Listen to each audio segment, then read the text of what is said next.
We're here with the Maine. First of all, we are so glad that you guys did not burn down in this bus when it caught on fire. Yeah, but actually, yeah, what we wanted to mention was the Somerset had the exact same thing happen 2 days ago. Do you sense a conspiracy? I don't know. I actually talked to one of the guys about it. We exchanged some pictures, and he was explaining that it wasn't quite as disturbing as our experience. But yeah, I don't know. So we win like the bus fire? Yeah, we win the bus fire contest. So ours is way worse. We're like way so more dangerous. We like way almost died more than they. Well, Pat, you were on the bus, right? Yeah. Yeah. That was sleeping. We were scared. Yeah. My Pat here. Yeah. Yeah, that's scary. But Well, we're very glad you're all okay. thank you. So. Yeah, we are too. Yeah. So how is the writing process for Forever Halloween different from that of other albums? And would you say being completely independent of a label changed things? The writing process, I think, was fairly the same as the past few albums, or at least the last one. Generally John comes in with a bunch of ideas, and then we all make it in the main. I think it was kind of the process after writing that was a little different. Recording live and to tape, that was like vastly different from things we had done before. But And it was the second time that we had done an album without a record label, so we were kind of used to being completely in control of everything that was happening. Because on Pioneer, there wasn't even a producer; it was just us doing it. And this time around, we had Brendan Benson, which was kind of cool to kind of corral all of our crazy, wild thoughts into like being focused and making an album that made sense. So it was definitely different than making a record while we were on a label, just because it was all on us. So what's it like being on tour with some of your good friends in A Rocket to the Moon and all the other bands, especially with A Rocket to the Moon disbanding after this tour? first of all, that's sad. It's bittersweet. Yeah. I think it feels good, to be a part of the last tour. We kind of came up with them, at the same time we went on the road together, all that stuff. So it feels like it's all coming back around. Yeah, it's been great. I mean, it's some of our best friends in the whole world, so we really enjoy being out with all these guys. It's been awesome so far. It's fun. It's something different than you make a lot of good friends out on the road, but it's like this is a different type of thing. These are friends from before we were even in bands. Yeah, just kind of become family with people like that eventually. Yeah. So what message would you like fans to take away from Forever Halloween? Wow. I mean, first and foremost, we hope that people form their own attachment to the record. That's kind of how we've always done things. But I think there's a lot of different messages throughout the record. I think it's not exactly just one thing. I guess I would like people to see that you can do things differently than what's become the norm, and just in life in general, and that that's okay.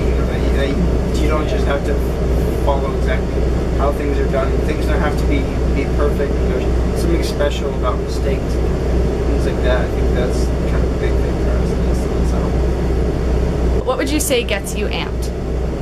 28 Red Bulls. 28 Red Bulls. I think what's the limit before you die? Might be 28. Maybe 27? It is 27 or 28.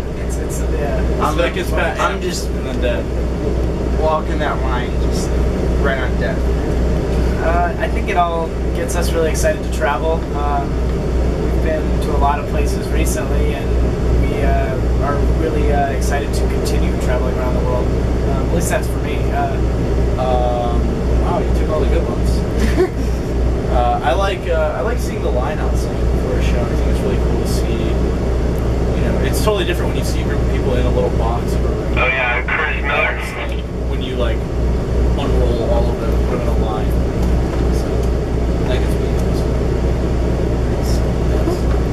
Okay, so now we have some fan questions that people sent us in. So Emily asks, what is the most important message that your music sends to the fans?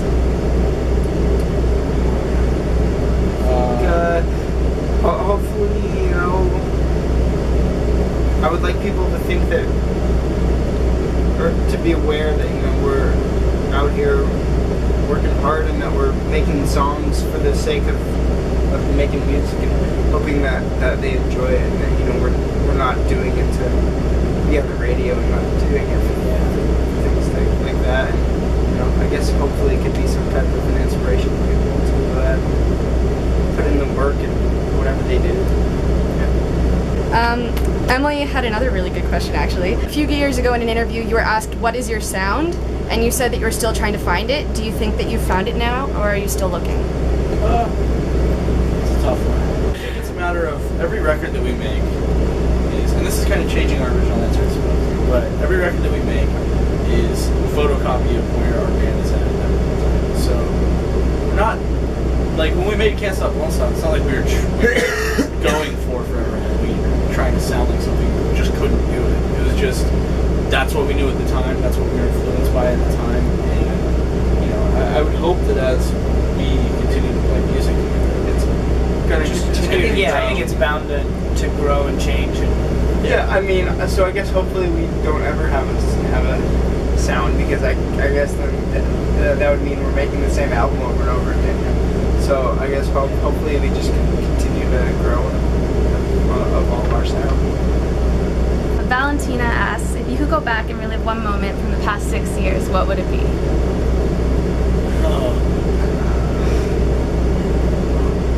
I think I would. Oh man, that's so like band related.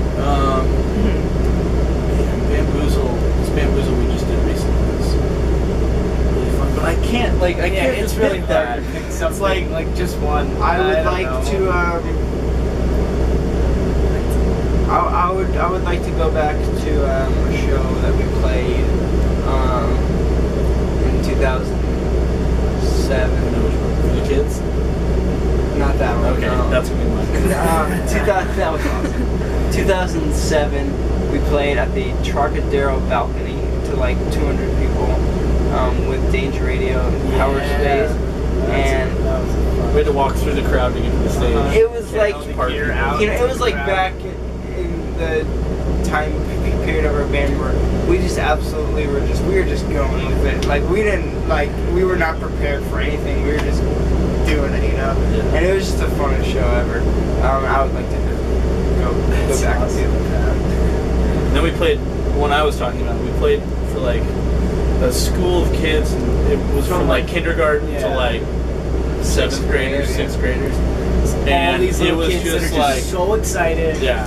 So fun. That was one of like you can have like all the shows we've done in South America and all the festivals and all that stuff. Like that show, for whatever reason, was like the funnest, most like cool, awesome feeling. That was so great. So fun. But Clarissa wants to know, when you first started recording Forever Halloween, did you plan on recording it live, or did that just kind of happen as you went with it? Yeah, that was the plan from like pretty early on.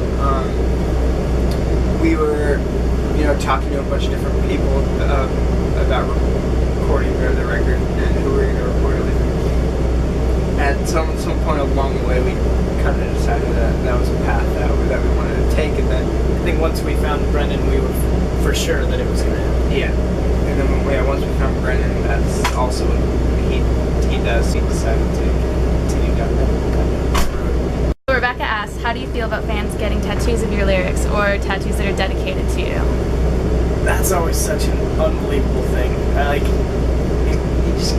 can't really conceive, understand it. I can't understand like how. I mean, I guess I can, but It's strange. I mean, it's weird to think that like that's gonna be there when they're 80 years old. It's gonna look way different. It's gonna look way different. Yeah. But like the fact that, you know, they are forced to not forget about the fact that we have 8 albums out, but there are 10 albums out, or whatever. You know, like they're forced to remember our band, which is like cool. You know, it's awesome. It's an that, honor like, we're to gonna have it for sure. but it's intense. Yeah, it's a wild thing. It's something you can't really wrap your brain around. It's an honor. It's an honor, privilege. A privilege. Yeah. It's a real great right. Well, thank you so much for having us. Thank you. Have a great show and tour. Awesome. Thank you so much. Thanks a lot. That was it.